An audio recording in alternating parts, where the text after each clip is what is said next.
भक्तों नमस्कार। ओम नमः शिवाय।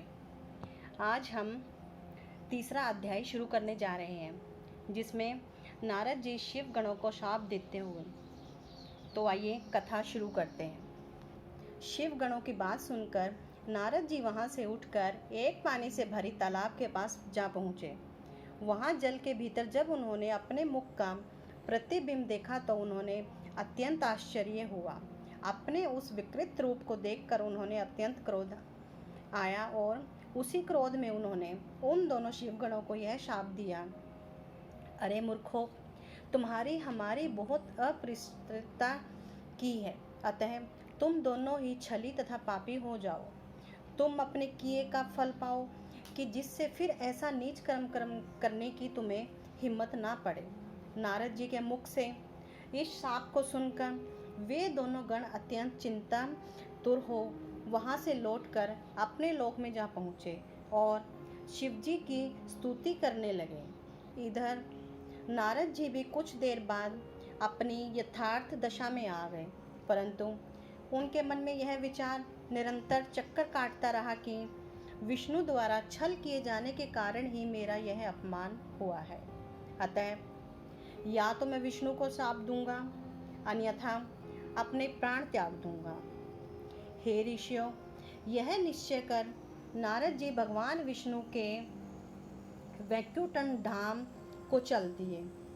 उस समय नारद जी की इच्छा जानकर विष्णु भगवान उन्हें मार्ग में ही मिल गए। विष्णु भगवान के साथ वह कन्या भी थी जिसको उन्होंने स्वयंवर में प्राप्त किया था। अस्तु, विष्णु भगवान ने नारद को प्रणाम करके हास्यपूर्ण शब्द में कहा, हे नारद जी, आप इस प्रकार चिंतित होकर कहाँ जा रहे हैं? विष्णु के ऐसे वचन सुनकर नारद जी अत्यंत क्रोधित हुए। उसी क्रोधावस्था में नारद जी के मुख में यह शब्द निकले, हे विष्णु, तुम इस समय हमको अच्छे मिले। तुम बड़े छली हो।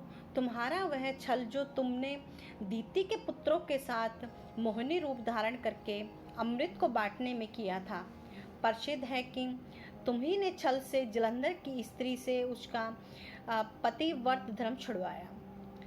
सदाशिव ने भी तुमको वरदान देकर संपूर्ण सृष्टि का स्वामी बनाकर उचित नहीं किया है। अब सदाशिव भी तुमको ऐसा स्वाधीन एवं संपूर्ण सृष्टि का स्वामी बनाकर अपने मन में चिंतित हैं। अब हम सदाशिव की आज्ञानुसार ही तुमको तुम्हारे कर्मों का फल देते हैं, जिससे कि तुम भविष्य में फिर ऐसा कोई काम ना करो। यद्यपि तुमको सदाशिव ने वरदान दिया है तो भी हम तुमको केवल शिक्षा देने के लिए ही शाप देते हैं।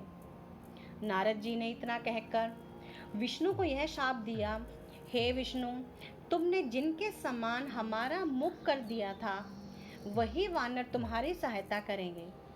जिस स्त्री के लिए तुमने हमारा अपमान किया, तुम भी उसी स्त्री के वियोग से अत्यंत दुखी होकर वन वन में घूमते फिरोगे। विष्णु जी ने यह सुनकर नारद जी के चरणों पर अपना मस्तक रख दिया, परंतु नारद जी ने उन्हें क्षमा नहीं किया।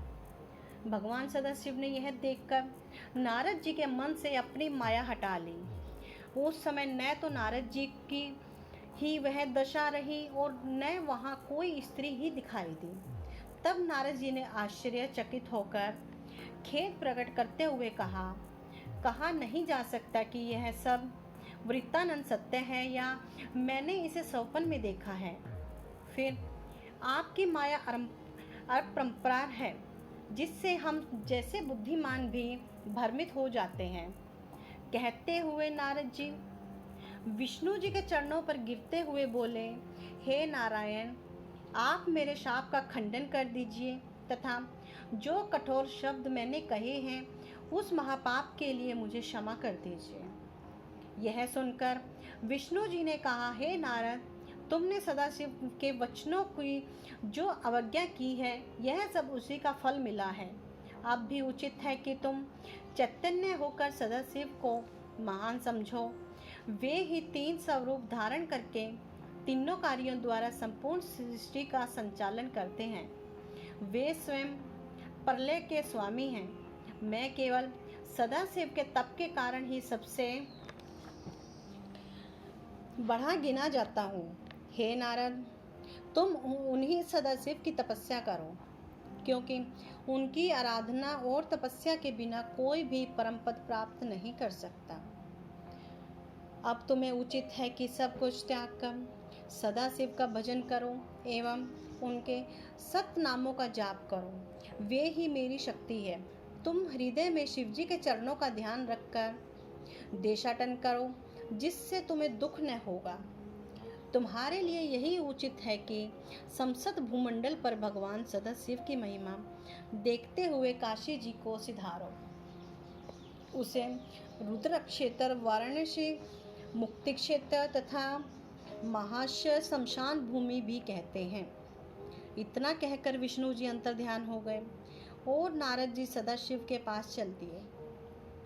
मार्ग में वे दोनों गण मिले और वे भी नारद के चरणों में ही गिरकर क्षमा याचना करते हुए बोले, हे ऋषिराज, हम ब्राह्मण नहीं अपितु सदाशिव के गण हैं। हमने आपका बड़ा अपमान किया है, इसीलिए हमें अपना दास समझकर कृपा करें, क्योंकि हम अपने कर्मों का फल प्राप्त कर चुके हैं। नारद जी ने यह सुनकर खेद प्रकट करते हुए कहा, मेरी बुद्धि भ्रष्ट हो गई थी कि सदाशिव की माया अपरंपार है। मैंने जो कुछ कहा है, हे शिवगणों, वह होकर ही रहेगा। परंतु मैं तुम्हें यह वर देता हूँ कि तुम दोनों भाई मुनि के वीर्य एवं राक्षसी के गर्भ से उत्पन्न होंगे तथा बहुत प्रतापी होगे, संपूर्ण सृष्टि पर विजय प्राप्त करोगे तथा अनेक प्रकार के भोग भोग कर भी सदाशिव की भक्ति से अचेत न होगे।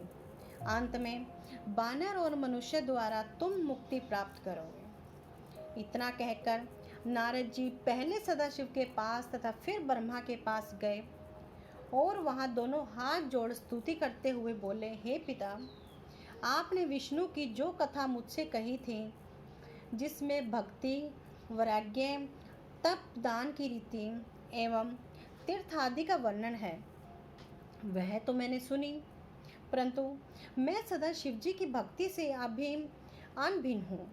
इसीलिए कृपा करके मुझे क्रम से बताइए कि सदाशिव आदि, मध्य तथा अंत में क्यों रहते हैं और कैसे प्रसन्न होते हैं।